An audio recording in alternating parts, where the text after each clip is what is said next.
Mga kapuso, ramdam nyo na rin ba ang tagos-butong lamig? Naitala kanina madaling araw ang pinakamababang temperatura ngayong amihan season. Sa ilang lugar, kabilang po ang Metro Manila. Maginaw rin sa ilang lugar tulad po sa Tanay, Rizal. Nakatutok doon live si Rafi Tima. Rafi!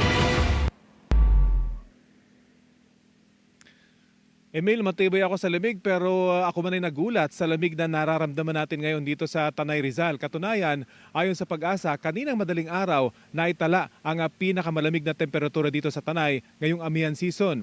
At maging dyan nga sa Metro Manila ay naitala ang pinakamababang temperatura ngayong amihan. Dahil sa biglang paglamig kagabi, late na namasada ang tricycle driver na si Ramon. Kagabi, mas malamig kagabi. Ngayon January, masarap matulog pag malamig At dahil lamigin, struggle is real daw ang pagligo sa umaga. Nagpapainit ako ng tubig. Sa isang balde lang, ligo na. 2 sabon na yun na. Kung walang mainit na tubig, Baka mga 2 araw ako bago maligo. Sobrang lamig. Inabutan ko naman ang mga kabataang ito na naglalaro ng basketball kahit katanghaliang tapat. Ine-enjoy lang daw nila ang paglamig ng panahon. kaya ba naglalaro kayo ng basketball kahit tanghaling tapat? Opo. Ano po siya, mas less pawis.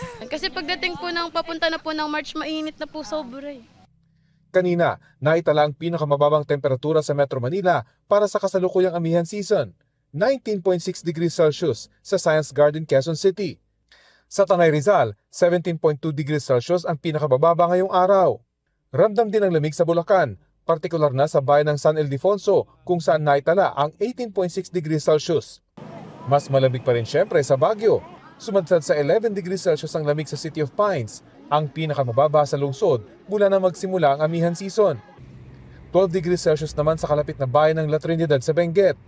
Bagaman mas malamig pa rin ang naitala roon noong December 30, 2025 na 9.6 degrees Celsius, kaya may mga pananim sa Benguet na namuti noon dahil sa andap o frost. 15.8 degrees Celsius naman ang temperatura sa Basco, Batanes. Ayon sa Pag-asa, magpapatuloy ang epekto ng amihan sa bansa hanggang Pebrero. Pwede pa itong lumakas at posibleng lalamig pa ang panahon sa mga susunod na linggo.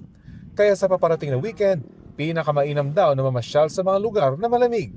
Yung current surge ng Northeast Monsoon, magtatagal pa naman po yan hanggang sa araw ng Lunes, and then magkakaroon tayo ng panibagong surge ulit later next week.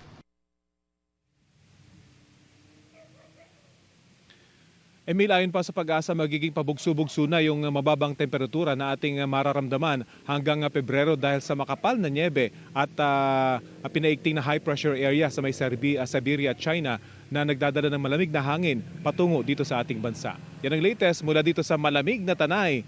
Emil? Maraming salamat, Rafi Tima.